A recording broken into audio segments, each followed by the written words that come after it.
سيما بقية الله في الأرض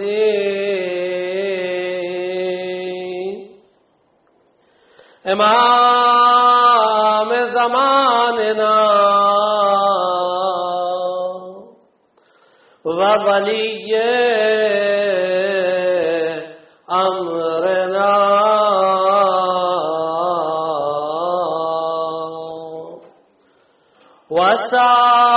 وصاحبنا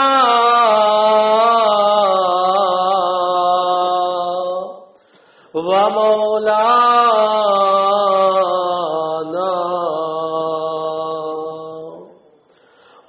وحبيبنا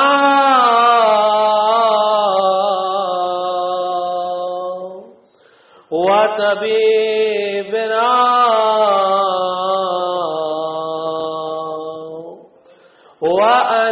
وأنيسنا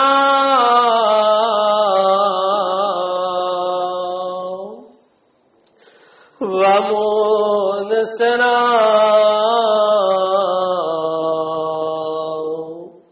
الكهف الحسين وغياث المضطر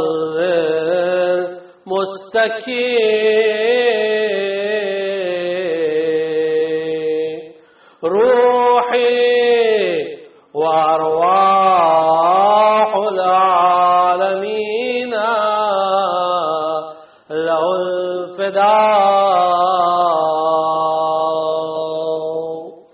أما بعد في كتابه المجيد وقوله الحق وهو أصدق القائلين يا أيها الذين آمنوا هل أدلكم على تجارة تنجيكم من عذاب أليم تؤمنون بالله ورسوله وتجاهدون في سبيل الله بأموالكم وأنفسكم ذلك خير لكم إن كنتم تعلمون صدق الله العلي العظيم صلوات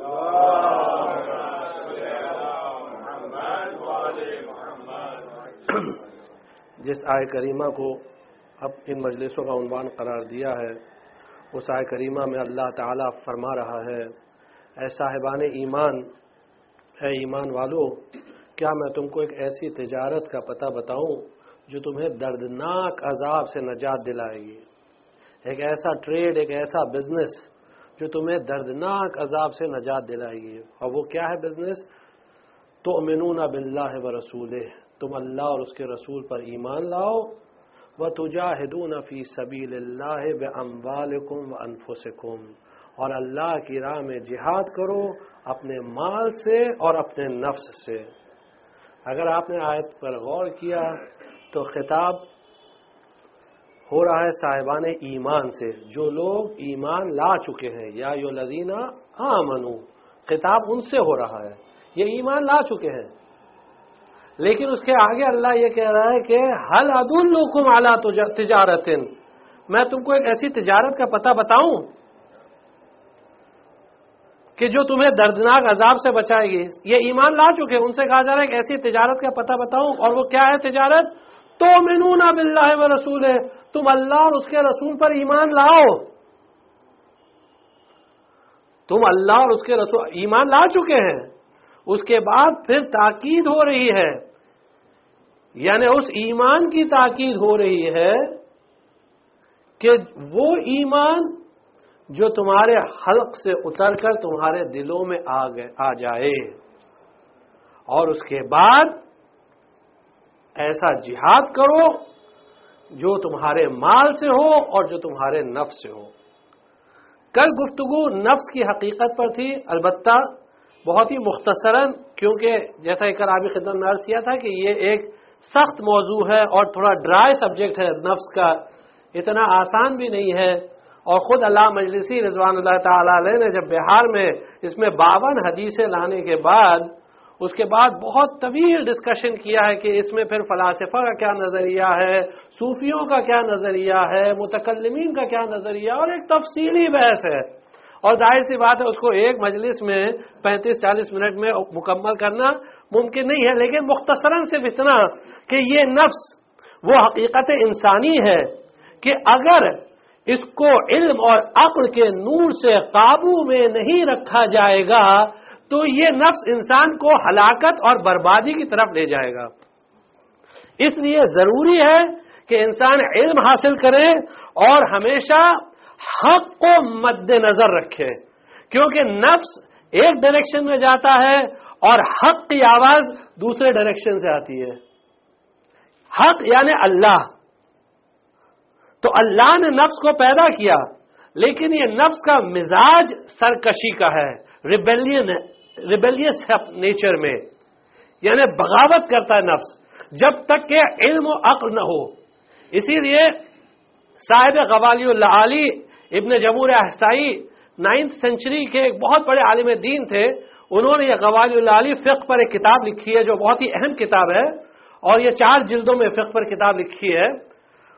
اس میں یہ حدیث نقل کرتے ہیں کہ ایک شخص پیغمبر کی خدمت میں آیا، اس کا نام تھا مجاشع، اور وہ آنے کے بعد اس نے کہا یا رسول اللہ کیف الطریق الی معرفت الحق. اب حدیث پر غور کریے گا. کل جو حدیث آپ کی خدمت میں عرض کی تھی، مولا کائنات فرماتے ہیں اعرفکم من عرف نفسہ عرف ربہ. جس نے اپنے نفس کو پہچان لیا اس نے اپنے پروردگار کو پہچان لیا. اب آج پیغمبر کے پاس یہ شخص آتا ہے اور یہ پیغمبر سے سوال کرتا ہے یا رسول اللہ یہ بتائیے کہ اللہ کو پہچاننے کا طریقہ کیا ہے. کیف الطریق الی معرفت الحق. حق یعنی اللہ، حق کو پہچاننے کا طریقہ کیا ہے. اب پیغمبر کا جواب سنیے. یہ پوری حدیث، یہ تمام مجلسوں کا یہ ایک یوں کہہ سکتے ہیں ایک سلوگن رہے گا یا ایک شعار رہے گا جو اینڈ تک تمام مجلسوں میں یہ حدیث، یہ پوری مجلسوں کا دار و مدار اس حدیث پر رہے گا. اگر یہ حدیث اچھی طرح سے ذہن نشین ہو گئی اور تفہم اور سمجھ میں آ گئی تو پھر اس کا مطلب یہ کہ جہاد نفس کا کانسیپٹ پوری طرح سمجھ میں آ جائے گا انشاءاللہ. بچوں کے لیے کہہ رہا، بزرگوں کے لیے نہیں. بزرگ تو ہم سے زیادہ سمجھتے ہیں اور ان کا تجربہ ہی عمر سے زیادہ ہے، تو ان کے لیے نہیں، یہ جوانوں کے لیے، بچوں کے لیے بات ہے. اگر پوچھا کیف الطریق الی معرفت الحق، راستہ کیا ہے اللہ کو پہچاننے کا، پیغمبر نے جواب میں فرمایا معرفت النفس. نفس کو پہچانو. نفس کو پہچانو گے. اب دیکھیں نفس ایک الگ چیز ہے، حق ایک الگ چیز ہے. جو صوفی حضرات ہیں نا وہ ان حدیثوں کو مس انٹرپریٹ کرتے ہیں یا الٹا سمجھتے ہیں یا جو بھی کہیے، وہ کہتے ہیں معرفت الحق اور معرفت النفس یعنی اللہ اور نفس دونوں ایک ہی چیز ہے. یہ اس کا مس انٹرپریٹیشن ہے، یہ رانگ انٹرپریٹیشن ہے. نہیں، بلکہ یہ دو الگ چیز ہے. جیسا کہ کل حدیثوں میں آپ نے سنا کہ ائمہ نے کیا تعلیم دی، بالخصوص مولا کائنات نے، کہ نفس الگ چیز ہے. نفس تو ایک خبیث ترین جانور کی طرح ہے کہ جب تک کہ اس کو قابو میں نہیں رکھا جائے گا تو اب معاذ اللہ کیا یہ تعریف اللہ کے لیے ہو سکتی ہے؟ کیا یہ تعریف اللہ کے لیے ہو سکتی ہے؟ ہرگز یہ تعریف اللہ کے لیے نہیں ہو سکتی ہے. یہ ڈیفینیشن اللہ کے لیے نہیں ہو سکتا ہے کہ اللہ معاذ اللہ خبیث ترین جانور ہے. لیکن نفس کو خبیث ترین جانور کہا گیا ہے. اب یہاں جب راوی نے آ کر پوچھا کہ کیسے پہچانے، کہا نفس کو پہچانو.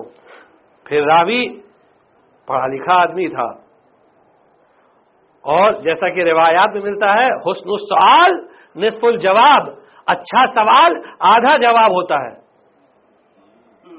تو راوی اس پر اکتفا نہیں کرتا ہے، کہتا ہے فکیف یا رسول اللہ الطریق الی موافقت الحق. اب اللہ سے راضی ہونے کا طریقہ کیا ہے؟ ایسی کون سی چیز کرے کہ جس سے اللہ سے راضی ہو جائے. تھوڑا آگے تشریف لے آئیے، تھوڑا سا آگے ایک صلوات پڑھ دیجئے.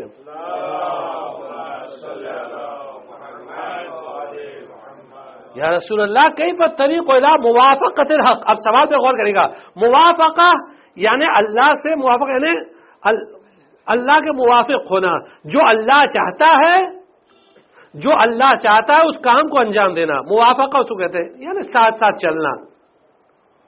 رسول نے جواب میں فرمایا مخالفت النفس، نفس کی مخالفت کرو گے تو اللہ کے ساتھ رہو گے، نفس کی مخالفت کرتے رہو۔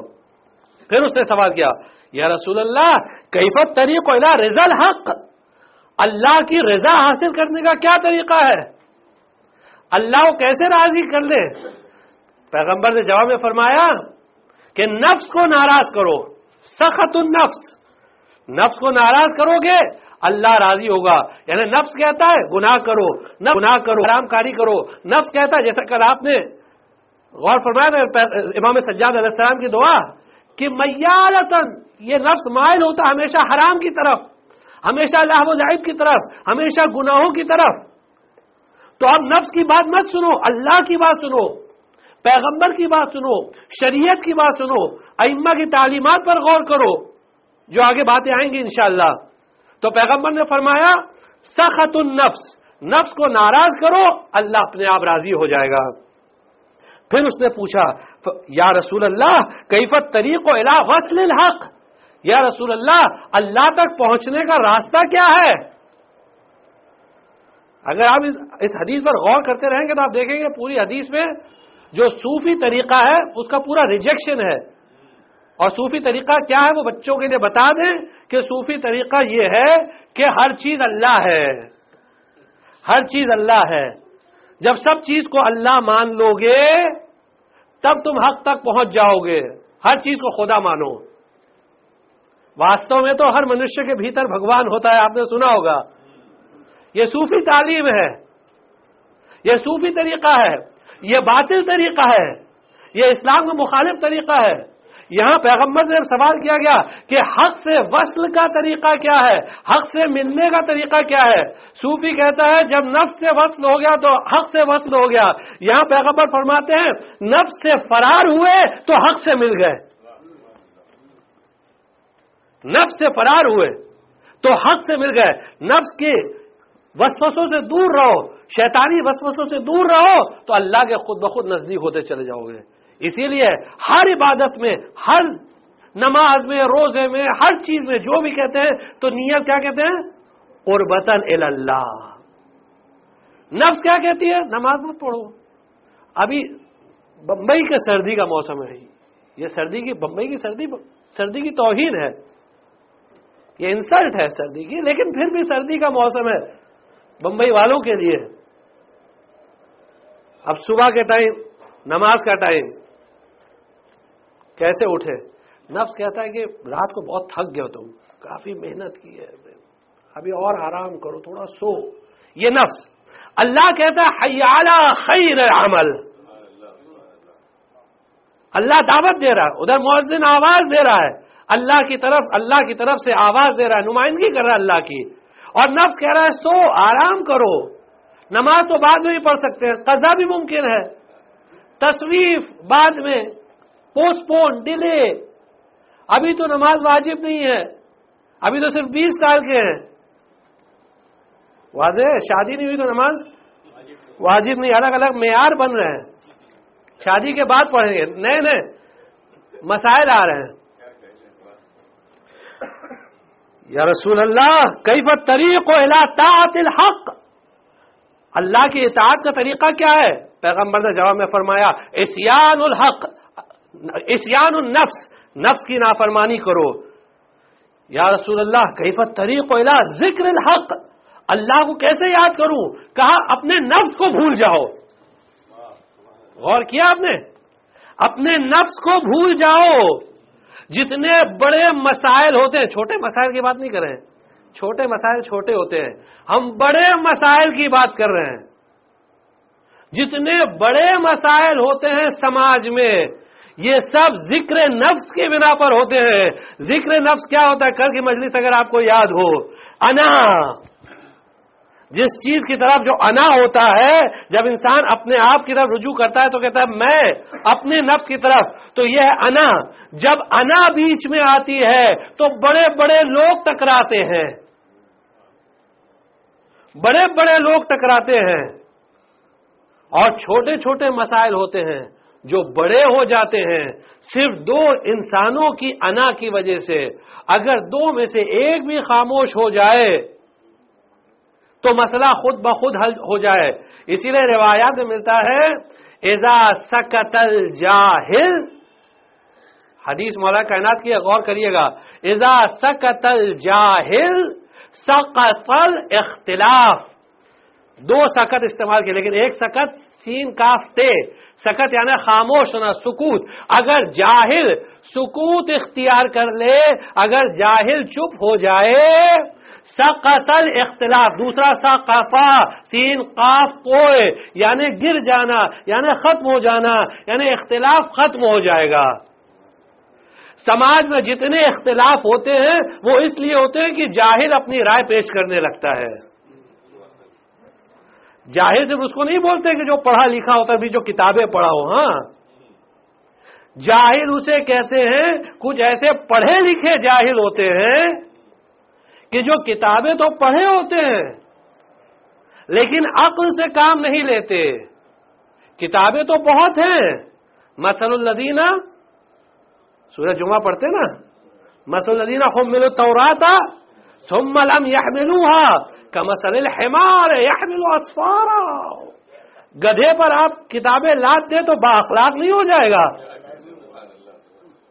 کہ اگر آپ نے اصول کافی کتاب الکفر والایمان یعنی اخلاق کی کتاب جو اصول کافی کی ہے، اگر آپ نے گدھے پر لاد دیا، یا بحر الانوار کی جو 6 جلدیں 7 جلدیں اخلاق کی ہے اگر وہ لاد دیا تو گدھا با اخلاق نہیں ہو جائے گا. وہ گدھا گدھا ہی رہے گا. اس کی حرکت میں، اس کی سیرت میں، اس کی چال میں، اس کی چلن میں کوئی فرق نہیں آنے والا ہے.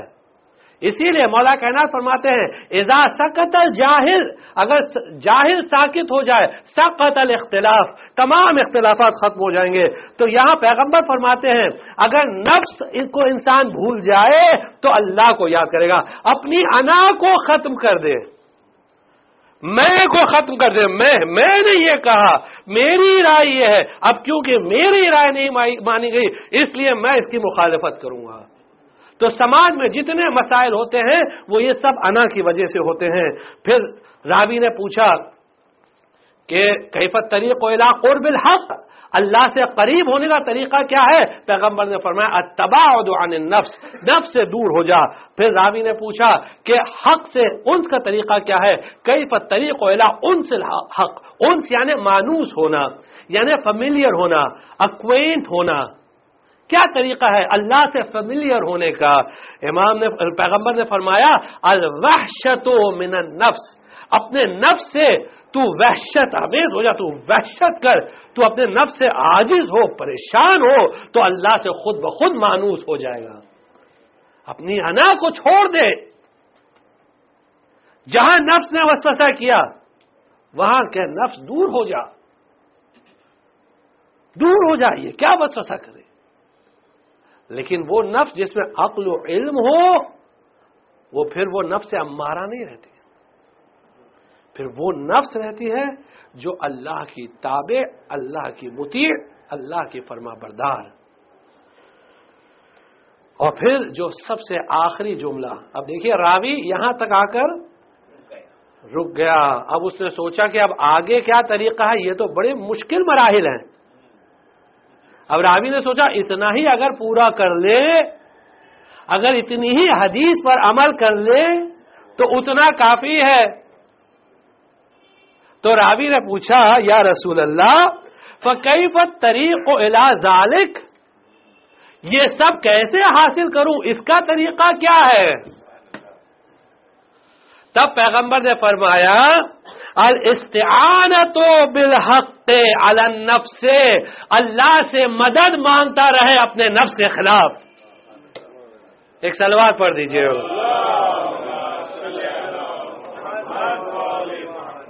تو مسلسل انسان دعا کرتا رہے، مسلسل. مثلا مختصرا دعائے صباح پڑھیے، جو صبح پڑھی جاتی ہے نماز کے بعد. جب دعا مکمل ہو جاتی ہے، چھوٹی سی دعا ہے، 5 منٹ 7 منٹ کی دعا ہے، بس 5 منٹ زیادہ نہیں لگتے. اس کے بعد جب دعا ختم ہوتی ہے تو کیا حکم دیا گیا ہے کہ انسان سجدے میں جائے. مولا کائنات سجدے میں جاتے تھے اور اس جملے کو پڑھتے تھے. ویسے آپ کی اطلاع کے لیے مولا کائنات پوری دعائے کمیل بھی سجدے میں پڑھتے تھے اور اپنے انداز میں پڑھتے تھے. ہم لوگ ایسے ہیں کہ ایسے بیٹھ کر پڑھتے پڑھتے تھک جاتے ہیں. مولا کائنات پوری دعا سجدے میں پڑھتے تھے. دعائے کمیل یا امیر المومنین دعائے صبا میں دعا کو مکمل کرنے کے بعد سجدے میں فرماتے کہ سجدے میں جاؤ اور یہ دعا پڑھو. الہی قلبی محجوب و نفسی معیوب. پروردگارا میرا قلب محجوب ہو گیا ہے، اس پر حجاب ہے، اس پر پردے ہیں، اور میرا نفس معیوب ہے، اس میں عیب پائے جاتے ہیں. وعقلی مغلوب، اور یہ نفس میرے عقل پر غالب آ گیا ہے. میرے ہوائے نفسانی وہ ہوائے غالب، یہ ہوائے نفسانی غالب آ گئے.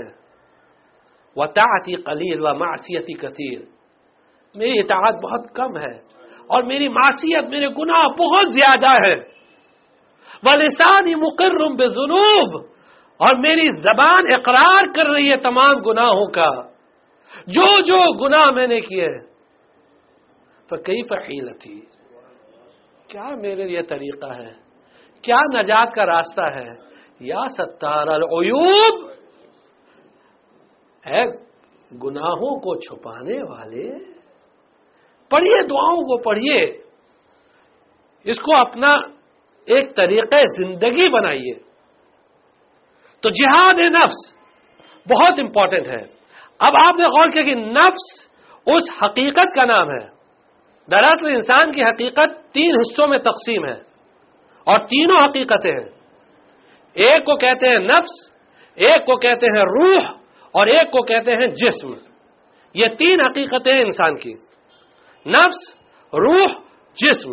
جس میں سے نفس حقیقت انسانی اول، جس کو ذل مکمم بھی کہا گیا ہے ائمہ کی روایات میں. دوسرا روح انسانی، اور تیسرے جسم انسانی. یعنی یہ جسم نہیں جس کو ہم دیکھ رہے ہیں، اس کی ابتدا، جس کو تینت کہتے ہیں، حدیثوں میں تینت کہتے ہیں، وہ حقیقت. اور پھر وہ ڈیولپ ہوتے ہوتے پھر یہ جسم بنی، اور ہوتے ہوتے اینڈ تک، جب تک انسان قبر میں جاتا ہے اس وقت تک یہ تینت ساتھ رہتی ہے. اور قبر میں بھی یہ رہتی ہے تینت، اور سورہ اسرافیل میں بھی یہ تینت رہتی ہے. اس کے لیے فنا نہیں ہے، اور یہ ہمیشہ رہے گی، یہ تینت انسانی. تو یہ 3 چیز ہیں، نفس، روح اور جسم. اب آپ نے غور کیا کہ یہ نفس، اس کو ہمیں کنٹرول کرنا ہے، اس کی تربیت کرنی ہے، اس کو ٹرین کرنا ہے. یہ جہاد اکبر ہے، یہ بڑا جہاد ہے. چھوٹا جہاد کیا ہے؟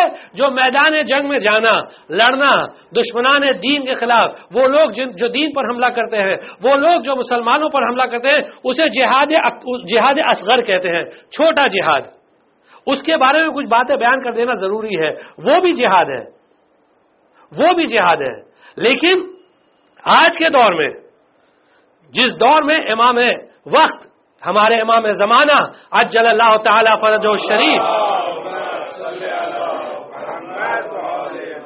جو امام معصوم ہے وہ غائب ہے، تو ان کی غیبت میں کسی غیر معصوم کو جہاد کا حکم دینے کا حق نہیں ہے.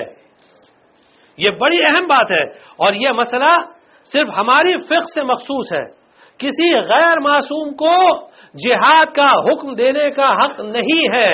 صرف امام معصوم جہاد کا حکم دے سکتا ہے، اور اس کی وجہ بالکل واضح ہے، کیونکہ جہاد کا تعلق، جب انسان لڑائی کرتا ہے میدان جنگ میں، تو اس کا تعلق انسانوں کی جان سے ہے. اور اگر کسی نے کوئی ایسی جنگ کی کہ جس کی بنیاد حق پر نہیں ہے اور اس میں بے گناہ افراد مارے گئے، تو یاد رکھیے قرآن کہتا ہے کہ کسی نے اگر ایک بے گناہ انسان کو مارا تو اس نے تمام انسانوں کو مار دیا. اس لیے جب جہاد کا حکم دیا جاتا ہے تو بہت سوچ سمجھ کر دیا جاتا ہے، اور صرف معصوم کو حق ہے کہنے کا کہ ان سے جنگ کر سکتے ہو، ان سے جنگ نہیں کر سکتے ہو، ان کے علاوہ کسی کو حق نہیں ہے۔ ہاں دفاع کا حکم ہے، دفاع کا حکم ہے کہ اپنا ڈیفنس کر سکتے ہیں، لیکن جہاد نہیں، اٹیک نہیں۔ جہاد کے متعلق مرجع تقلید حکم دے سکتا ہے، لیکن اس کے علاوہ معصوم صرف حق رکھتا ہے۔ یہ بہت امپورٹنٹ پوائنٹ ہے۔ آپ دیکھیے جنہوں نے معصومین کے در کو چھوڑ دیا، آپ نے دیکھا ان کا انجام کیا، اور آج کا بالکل واضح ہے کہ پہلے غیروں کو مارا، جا کے بام رکھ دیا، سیوسائڈ بامبنگ کیا، اب پھر کیا کہ اپنوں کو مارنا شروع کر دیا۔ پہلے غیروں کو مارا کہ یہ سیوسائڈ بامبنگ یہ ان کے لیے اوکے، وہاں سے شروع کیا، پھر کہا کہ نہیں یہ شیعہ ہیں، ان کو مار سکتے ہیں، ان کو ماریں گے تو جنت میں جائیں گے، تو ان کے اوپر جا کے سیوسائڈ بامبنگ شروع کر دیا۔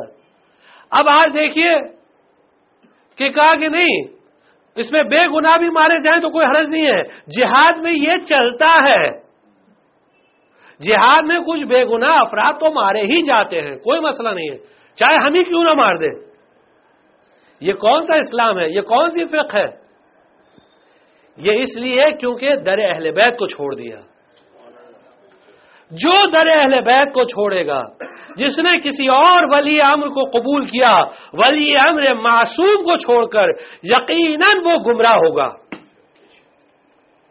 جو منصوص من اللہ، جس کو اللہ نے اپوائنٹ کیا ہے، تو وہ جہاد ہے اور حقیقی جہاد ہے، اور انشاءاللہ جب امام زمان علیہ السلام آئیں گے، تشریف لائیں گے اور وہ حکم دیں گے جہاد کا، تو سرآنکھوں پر۔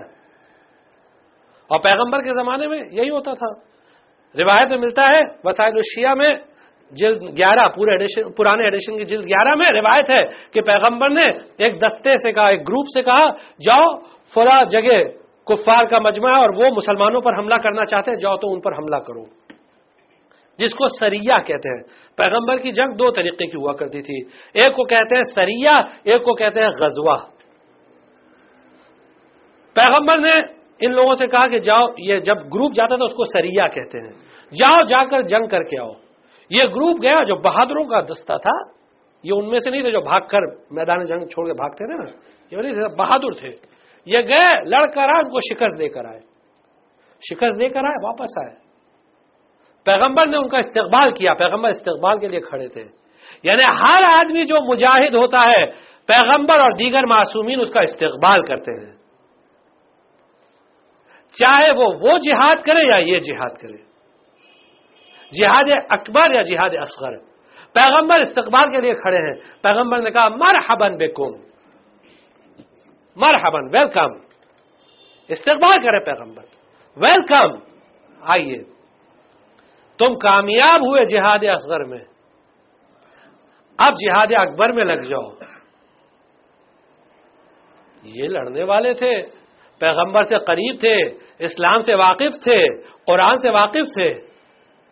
انہوں نے پیغمبر سے سوال کیا، یا رسول اللہ، یہ جو ہم نے ابھی جہاد کیا، کیا اس سے بڑا بھی کوئی جہاد ہے؟ پیغمبر نے فرمایا یہ جہاد جو تم نے کیا یہ چھوٹا جہاد تھا، جو دشمنوں سے لڑنے والا جہاد ہے یہ چھوٹا جہاد ہوتا ہے۔ آپ اس پر غور کریے گا، یعنی جو جہاد اس زمانے میں ہوا کرتا تھا وہ معمولی نہیں ہوا کرتا تھا۔ جہاد کی جو اتنی فضیلت ہے، قرآن میں لکھا ہے کتب علیکم یا ایھا الذین آمنوا کتب علیکم القتال وہو کرہ لکم، تم پر یہ جہاد واجب کیا گیا ہے جبکہ تم اس جہاد کو پسند نہیں کرتے ہو۔ کیوں پسند نہیں کرتے ہو؟ کیوں نہ اچھا نہیں لگتا تھا؟ کیونکہ گرمی میں گرمی برداشت کرنی پڑتی تھی، سردی میں سردی برداشت کرنی پڑتی تھی، فیملی سے دور رہتے تھے، چوٹ لگتی تھی، زخمی ہوتے تھے، خون نکلتا تھا، بھوکے رہتے تھے، پیاسے رہتے تھے، پریشان ہوتے تھے، یہ سب مشکلات تھی، یہ آسان نہیں ہے۔ لیکن ان تمام مشکلات کے باوجود پیغمبر نے کیا فرمایا؟ یہ چھوٹا جہاد ہے، اب بڑا جہاد کرو۔ کہا بڑا جہاد کیا ہے؟ کہا بڑا جہاد اپنے نفس کے خلاف جہاد ہے، اپنے نفس کے خلاف جہاد کرو، یہ بڑا جہاد ہے۔ اب اس پر غور کریے گا کہ اب یہاں سے جہاد شروع ہوتا ہے تو جہاد کی پہلی منزل کیا ہے؟ جہاد کی پہلی منزل ہے، بہت اہم منزل ہے، اس پر غور کریے گا. جہاد کی پہلی منزل ہے کہ اپنی فکر کو بدلو، اپنی تھنکنگ کو بدلو. یہ جو تمہاری جاہلیت کی فکر ہے، جو کفر کی فکر ہے، جو جہالت کی فکر ہے، اس فکر سے باہر آؤ اور اسلامی فکر کہ جس کی بنیاد عقل پر ہے، کہ جس کی بنیاد علم پر ہے، اس کی بنیاد انشاءاللہ بعد میں ڈسکس ہوگی، اس فکر کو بدلو اور اسلامی فکر کو اڈاپٹ کرو. اب یہاں مناسب یہ سمجھتے ہیں کہ اپنی زبان کو بند کریں اور علی کی زبان سے سنیں. ایک صلوات پڑھ دیجئے.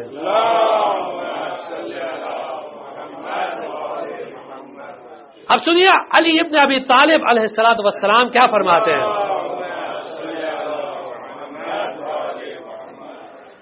نبہ بالفکر قلبک، فکر کے ذریعے اپنے دل کو، اپنے قلب کو بیدار کرو، جگاؤ. تمہارا دل جو سو رہا ہے، تمہارا دل جو سو رہا ہے. روایات میں قلب کس طرح ڈیفائن کیا گیا ہے؟ بہت ہی خوبصورت ڈیفینیشن ہے. قلب یعنی جس کو عام طور سے صرف دل کہا جاتا ہے نا، اس کو حدیثوں میں کس طرح ڈیفائن کیا ہے، معصومین نے کس طرح بیان کیا ہے کہ قلب روح کے اندر وہ مقام ہے جو ایک ویسل کی طرح ہوتا ہے، ایک ظرف کی طرح، جو نور عقل کو ریسیو کرنے کے لیے تیار ہو. غور کریے گا، نور عقل کو ریسیو کرنے کے لیے جب روح تیار ہوتی ہے، روح کا وہ حصہ جو آمادہ ہے اسے قلب کہتے ہیں حدیث میں. اسی لیے کئی حدیثوں میں قلب اور عقل کو سینونیم کی طرح یوز کیا گیا ہے، مترادف. قلب یعنی عقل اور عقل یعنی قلب. تو روح کا وہ حصہ جو نور عقل کو ریسیو کرنے کے لیے تیار ہو. یعنی ایک مثال دے دیں تاکہ بچوں کے لیے بات واضح ہو جائے. بارش ہو رہی ہے، بارش فیض الہی ہے، اللہ کی رحمت ہے، بارش ہو رہی ہے. لیکن اگر جب بارش ہو رہی ہے اور برتن الٹا رکھا ہوا ہے تو کیا اس میں بارش کا پانی سما سکتا ہے؟ اس میں بارش کا پانی نہیں سما سکتا. برتن کو ہم نے الٹا رکھ دیا اور اس کے بعد تھوڑی دیر بعد آئے، ہم نے کہا ابھی تک برتن بھرا نہیں ہے. تو دیکھنے والا کہے گا بھائی آپ عجیب آدمی ہیں، ارے برتن سیدھا رکھتے تو پانی بھرتا، جب برتن الٹا رکھا ہے تو کہاں سے پانی بھرے گا؟ بس بالکل اسی طرح اللہ نے ہر انسان کو نور عقل سے نوازا ہے. اللہ نے عقل ہر ایک کو دی ہے، لیکن انسان نے کیا کیا کہ اس دل کو الٹا کر کے رکھا ہے، اس لیے عقل کو ریسیو نہیں کر سکتا ہے. مولا کائنات فرماتے ہیں اس دل کو سیدھا کر دو، یہ جو الٹا ہو کے سو رہا ہے ابن ملجم کی طرح، اس کو سیدھا کرو تاکہ یہ ریسیو کرے نور عقل کو. فکر سے کام لو، عقل سے کام لو، سوچو، غور کرو.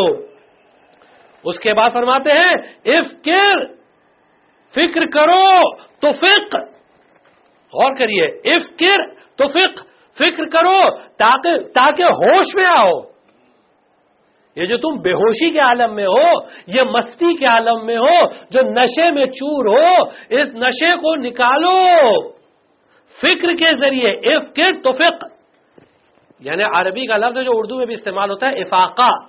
جب کوئی جسے غش آ جاتا ہے، جب وہ غش سے واپس ہوش میں آتا ہے تو اسے کہتے ہیں افاقہ ہوا، یعنی واپس ہوش میں آیا. مولا کائنات فرماتے ہیں افکر تو فقہ، فکر کرو تاکہ ہوش میں آؤ. یہ بے ہوشی کے عالم میں کیوں ہو، یہ مستی کے عالم میں کیوں ہو. اور پھر فرماتے ہیں اصل العقل الفکر، عقل کی بنیاد فکر ہے. فکر کرو گے تو عقل سے استفادہ کرو گے، بینیفٹ کرو گے. اگر عاقل بننا چاہتے ہو، وائز بننا چاہتے ہو تو فکر کو استعمال کرو. اللہ نے تم کو اتنا زبردست پاور دیا ہے، اس فکر کو یوز کرو. اور پھر اس کے بعد فرماتے ہیں اصل السلامت من الزلل. اس حدیث پر غور کریے گا، یہ سب کے لیے بہت امپورٹنٹ ہے. اصل السلامت من الزلل الفکر. اگر سلامتی چاہتے ہو غلطیوں سے تو فکر سے کام لو. عمل سے پہلے فکر کرو، عمل سے پہلے فکر کرو. آئے عمل صحیح ہے کہ نہیں ہے، یہ عمل ہمیں کہاں تک لے کر جائے گا. اسی لیے روایت میں ملتا ہے وجوب و تدبر عاقبت الاعمال قبل ابتدائها. واجب ہے کہ کوئی بھی عمل کرنے سے پہلے سوچو کہ اس کا انجام کیا ہوگا، اس کا لاسٹ سٹیج کیا ہوگا. آج ہم اس کو سٹارٹ کر رہے ہیں، اس کا اینڈ کیا ہوگا. آیا اینڈ کے لیے ہم تیار ہیں کہ نہیں ہیں. آج گناہ تو کر دیا، ایک حرام گوشت کھایا، ایک نجس گوشت کھایا، حرام گوشت کھایا، حرام لقمہ کھایا. یہ سوچا ہے کہ اس کا انجام کیا ہوگا. انجام یہ ہوگا اس حرام گوشت کا، اس لقمہ حرام کا، کہ یہ جا کے ہمارے گوشت کا حصہ بن جائے گا. جب یہ ہمارے گوشت اور خون کا حصہ بن جائے گا تو ظاہر سی بات ہے وہ اولاد میں ٹرانسفر ہوگا. جب اولاد میں ٹرانسفر ہوگا تو ظاہر سی بات ہے اولاد غلط راہ پر ہوگی، کیونکہ جو بوگے وہی کاٹو گے. پہلے سے انسان کو سوچنا چاہیے، غور و فکر کرنا چاہیے کہ ہم یہ جو کام شروع کر رہے ہیں اس کا انجام کیا ہوگا. مولا کائنات فرماتے ہیں، مولا کائنات کا قول ہے اگر غلطیوں سے بچنا ہے تو الفکر قبل العمل والرویۃ قبل الکلام. اور بولنے سے پہلے اپنے کلام کو تولو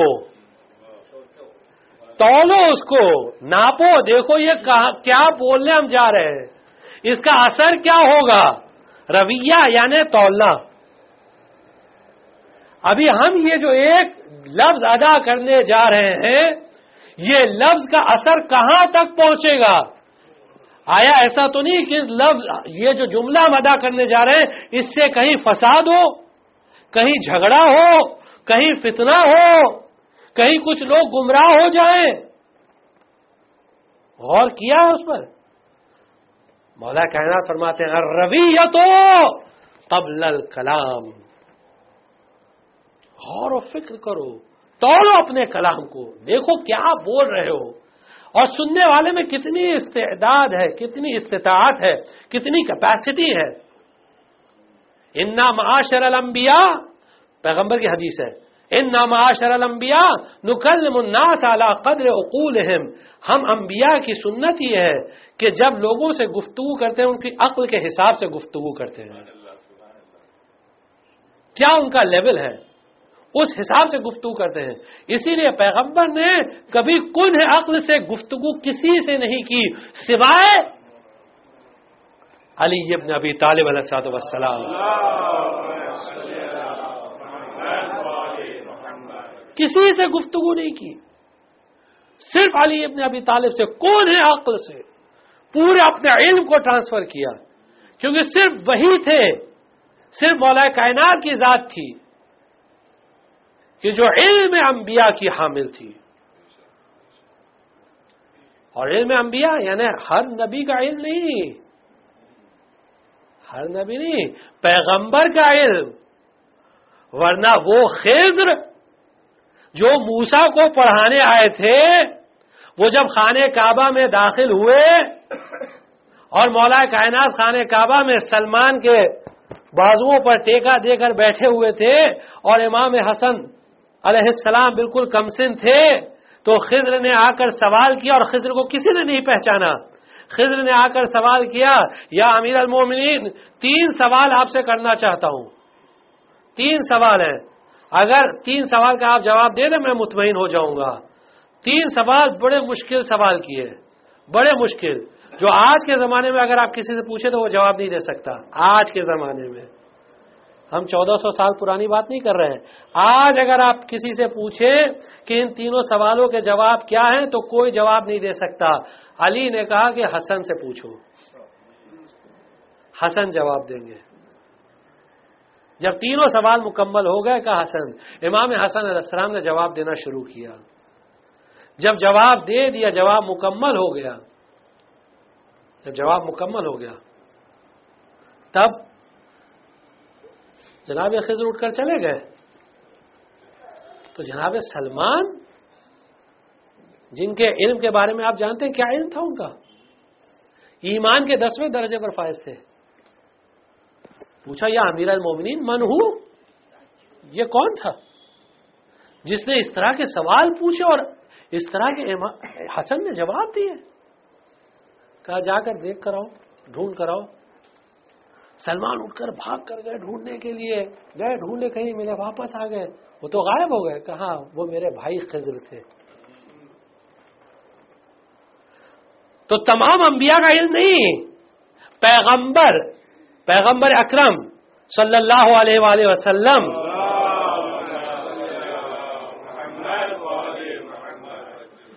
کہ جو وَكُلَّ شَيْءٍ أَحْصَيْنَاهُ فِي إِمَامٍ مُبِينٍ کی مصداق تھے. ہم نے تمام چیزوں کو جو بھی ہونے والی ہے ابتدائے خلقت سے لے کے بگننگ آف کریشن سے لے کر ٹل دا ڈے آف ججمنٹ جو بھی ہونے والا ہے وہ سب چیز، تمام چیز کا علم پیغمبر کے پاس موجود ہے. وہ علم علی ابن ابی طالب علیہ الصلوۃ والسلام کے پاس تھا. اور یہاں ایک بات کہہ دینا بہت ضروری ہے کہ پیغمبر نے کبھی کسی کو اجازت نہیں دی کہ ڈائریکٹ مجھ سے پوچھے. پیغمبر نے کہا انا مدینۃ العلم علی بابها فمن اراد المدینۃ والحکمہ فلیاتها من بابها. جو علم اور حکمت چاہتا ہے اسے چاہیے کہ دروازے کے ذریعے آئے. ڈائریکٹ جانے کی کوشش مت کریے. پیغمبر تک اللہ تو بڑی چیز ہے. ایک صلوات پڑھ دیجئے. یہ نادان افراد جو اللہ تک ڈائریکٹ جانے کی بات کرتے ہیں تو اللہ تو بڑی چیز ہے، اللہ بڑی چیز ہے. خود پیغمبر نے اجازت نہیں دی کہ پیغمبر کے پاس ڈائریکٹ آئے. پیغمبر نے کہا کہ علی کے ذریعے آؤ. اللہ نے کہا پیغمبر کے ذریعے آؤ. پیغمبر نے کہا علی کے ذریعے آؤ. تو یہ وسیلے کا سسٹم تو وہاں سے آیا ہے، تو کسی کو حق نہیں اسے انکار کرنے کا. تو مولا کائنات فرماتے ہیں فَأَفِقْ أَيُّهَا السَّامِعُ مِنْ سَكْرَتِكَ وَاسْتَيْقِظْ مِنْ غَفْلَتِكَ. اے سننے والے، افق من سکرتک، اپنے نشے سے ہوش میں آ جا. یہ نشے میں جو تو چور ہے دنیا کے، ہوش میں آ. کیوں نشے میں چور ہے؟ کیوں آخرت کے بارے میں نہیں سوچتا؟ جو اگلا جملہ ہے فرماتے ہیں وَاسْتَيْقِظْ مِنْ غَفْلَتِكَ، اور اپنے غفلت سے بیدار ہو جا، اٹھ جا. وَاخْتَصِرْ مِنْ عَجْلَتِكَ. اجلا یعنی جلدی کو کہتے ہیں عربی میں. اجل اردو میں بھی استعمال کرتے ہیں. اجلا مت کرو، جلدی مت کرو، تعجیل کہتے ہیں نا، اجلا. امام فرماتے ہیں وَاخْتَصِرْ مِنْ عَجْلَتِكَ. اجلا کا ایک میننگ ہوتا ہے دنیا، اور یہ دنیا کے لیے تو اختصار سے کام لے. اتنا ٹائم دنیا کے لیے کیوں دے رہا ہے؟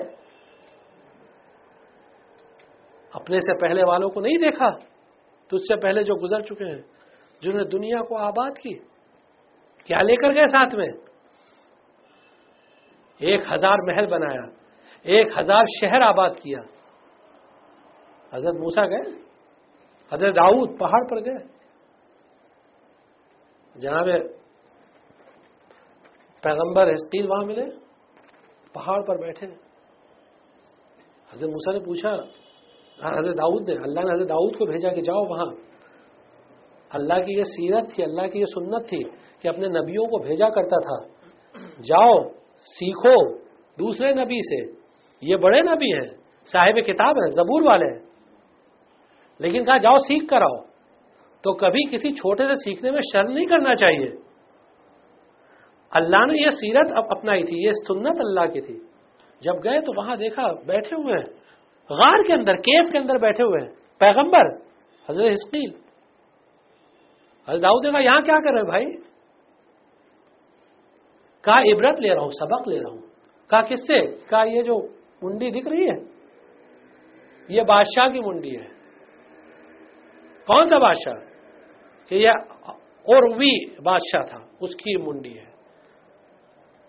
کون تھا یہ؟ کہا دیکھو اس کے تخت پر لکھا ہوا، یہ اس کا ایک پلیٹ تھی لوہے کی، اس لوہے کی پلیٹ پر لکھا ہوا تھا کہ میرے سر کو اسی طرح رکھنا، میرے جسم کو، میری ہڈیوں کو اسی طرح رہنے دینا، تاکہ میرے بعد جو دنیا میں لوگ آئیں وہ اس سے عبرت لے، سبق سیکھے کہ میں نے 1000 محل بنائے تھے اور 1000 شہر آباد کیا تھا، اور اس کے بعد میں دنیا سے خالی ہاتھ جا رہا ہوں.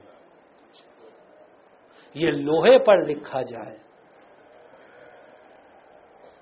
مولا کائنات فرماتے ہیں وَاخْتَصِرْ مِنْ عَجْلَتِكَ. قرآن کہتا ہے تَزَوَّدُوا، قرآن حکم قرآن، تزودوا، زاد اختیار کرو، آخرت کی تیاری کرو. فإن خیر الزاد التقوی، دیکھو بہترین زاد تقوی ہے، تقوی اختیار کرو، آخرت میں یہی کام آنے والی ہے. مولا کائنات فرماتے ہیں بیدار ہو جا. اب یہاں جو نیکسٹ سٹیج آ رہا ہے تفکر کا، فکر کا،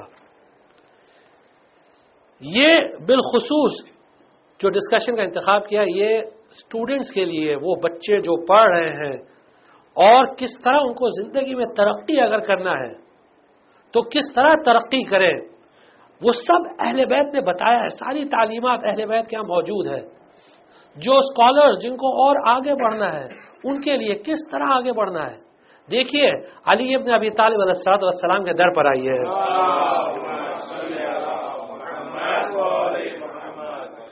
ایک دم واضح طور پر بیان کیا ہے کہ اسٹوڈنٹس کے لیے کہ کس طرح علم حاصل کرو تاکہ تم بہترین بن سکو. اب یہاں ایک مثال دے دیں کہ آج انڈیا کا جو سسٹم ہے ایجوکیشن کا، جو لوگ اس سے واقف ہیں وہ جانتے ہیں کہ انڈیا میں روٹ سسٹم ہے، رٹ لینا کسی چیز کو، مک کرنا، جو زیادہ مک کرے وہ زیادہ آگے بڑھے، اس کو زیادہ پرسنٹیج ملے. وہ آئی آئی ٹی میں جاتا ہے، آئی ایمز میں جاتا ہے اور وہاں امریکہ جا کر وہاں نوکری کرتا ہے. کس کی نوکری کرتا ہے؟ وہاں جہاں سسٹم روٹ سسٹم نہیں ہے، وہاں اوپن بک سسٹم ہے. بک کھول کر آپ آنسر لکھیے. کوشچن ایسا بنائیں گے کہ جو پڑھ کر سمجھا ہے وہی لکھ سکتا ہے، جو نہیں سمجھا ہے اور جو کنکلوژن ڈیرائیو نہیں کر سکتا ہے وہ نہیں لکھ سکتا ہے. اب دیکھیے کہ وہاں والوں نے جو سبق سیکھا ہے وہ کس سے سیکھا، کیونکہ آپ جانتے ہیں 300 سال پہلے تک تو یہ لوگ سب جنگلی تھے. امریکہ میں سب تو بالکل ان کا سویلائزیشن ہی نہیں تھی. یہ تو بعد میں سویلائز ہوئے 300 سال پہلے. اور جو ابھی حدیث پڑھنے جا رہے ہیں یہ 1400 سال پہلے باب و مدینۃ العلم نے لوگوں کو تعلیم دی. ابن عباس جو امیر المومنین کے شاگرد تھے، ان کی تفسیر کی ایک کتاب تیار کی، یہاں وہاں سے جمع کر کے تفسیر قرآن کی اور اس کا نام رکھا تنویر المقباس فی تفسیر ابن عباس، اور فخریہ پیش کیا دیکھو یہ تفسیر ابن عباس ہے. کسی نے عالم اسلام میں یہ سوال نہیں کیا بھائی یہ ابن عباس نے سیکھا کس سے تھا، یہ ابن عباس کا استاد کون تھا؟ کوئی تو استاد ہوگا. اور ابن عباس نے خود کیا کنفیس کیا کہ میرا ٹیچر کون ہے؟ آیا اس کی تفسیری کتاب موجود ہے مسلمانوں کے پاس کہ نہیں؟ اس کی تفسیری کتاب ہے. اب جا کر ایران میں ایک اسکالر یعنی جو پروفیسر ہے، پی ایچ ڈی ہے، ڈاکٹر نادر فضلی، انہوں نے کہا کہ کیونکہ یہ تفسیر ابن عباس کی تیار ہوئی اور یہ علی کی مظلومی ہے، علی کی مظلومی ہے کہ استاد کی تفسیر کو چھوڑ کر لوگ شاگرد کی تفسیر کے پیچھے پڑ گئے صرف بغض علی میں، علی کی عداوت میں، اس لیے میں نے یہ مناسب سمجھا اور اپنے اوپر یہ ڈیوٹی سمجھی کہ میں ایک تفسیر جمع کروں جس میں صرف علی کی روایات ہیں، اور اس تفسیر کا نام رکھا النور المبین فی تفسیر امیر المؤمنین۔ ایک سوال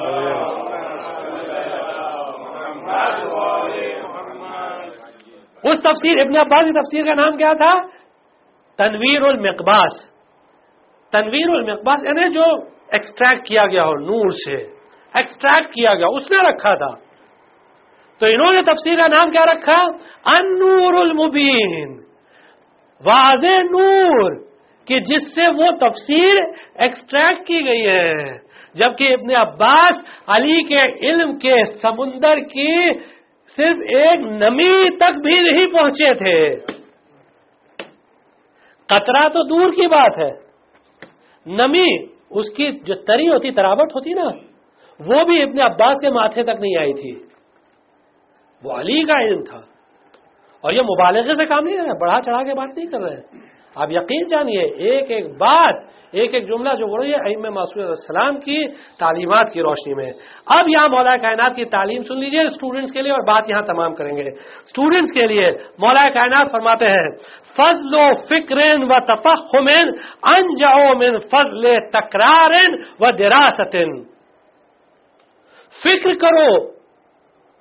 فکر کرو اور سمجھو، یہ تمہارے لیے زیادہ فائدہ مند ہے بنسبت اس کو ریپیٹ کرتے جاؤ اور اس کو رٹتے جاؤ اور صرف پڑھتے جاؤ آنکھ بند کر کے، بغیر سمجھے ہوئے، بغیر سوچے ہوئے۔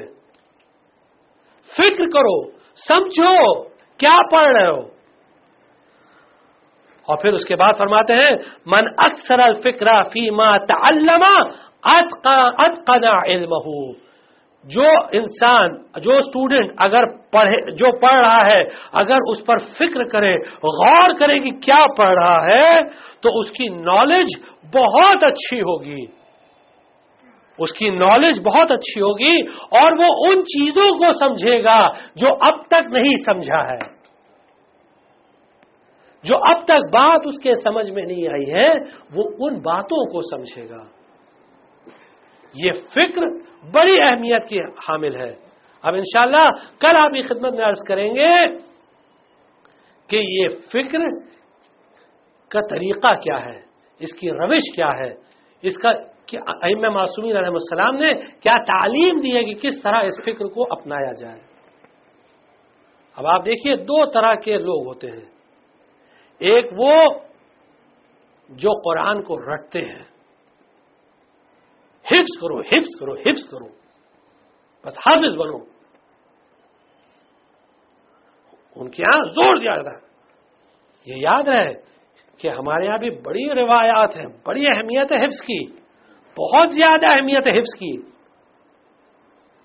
ہمارے یہاں بھی روایات ہیں، ایسا نہیں ہے، لیکن اس حفظ یعنی میمورائزیشن کے ساتھ ساتھ یہ بھی حدیث ہے کہ لا خیر فی قراءۃ لا تدبر فیہا، اس قراءت میں کوئی خیر نہیں ہے، کوئی نیکی نہیں ہے، کوئی بھلائی نہیں ہے کہ جس میں کوئی تدبر اور تفکر نہ ہو، جس میں فکر نہ ہو، غور و فکر ہوگی تب قراءت کی اہمیت ہوگی، ورنہ قراءت کی کوئی اہمیت نہیں۔